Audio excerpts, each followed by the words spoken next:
Hello అండి, నేను doctor Jaganmohan Varkala, neonatologist, Paramitha women and children's hospitals. Generally పిల్లలకి జలుబు అవుతుంది. ఫస్ట్ 6 months లో పైన పిల్లలకి జలుబు కూడా కామన్గా అవుతుంది. సో జలుబు అవ్వడము చిన్న పిల్లలకి, పుట్టిన పిల్లలకి, బేబీస్కి రెండు సేమేనా, సేమ్ ట్రీట్మెంట్ ఇవ్వచ్చా అని కొంతమంది ఇస్తూ ఉంటారు. చాలా డిఫరెన్స్ ఉంటుందండి.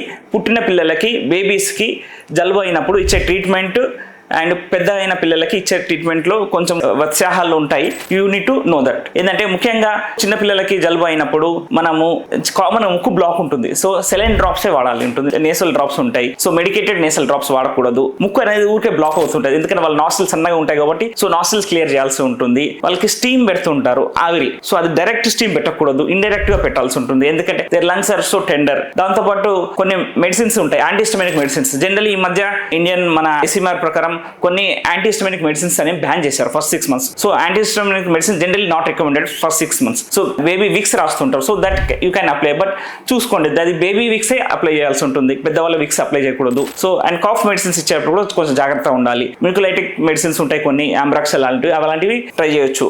సో సివియర్గా ఉంది, ఛాతిలో ఇబ్బంది ఉంది, ఆయాసం వస్తుంది అంటే వెంటనే డాక్టర్ని కన్సల్ట్ అవ్వడం ఇంపార్టెంట్. ఎందుకంటే జలుబు అనేది లంగ్స్ దాకా స్ప్రెడ్ అయ్యి న్యూమోనియా లాగా అయ్యే అవకాశం పిల్లల్లో చాలా ఎక్కువ ఉంటుంది. Thank you.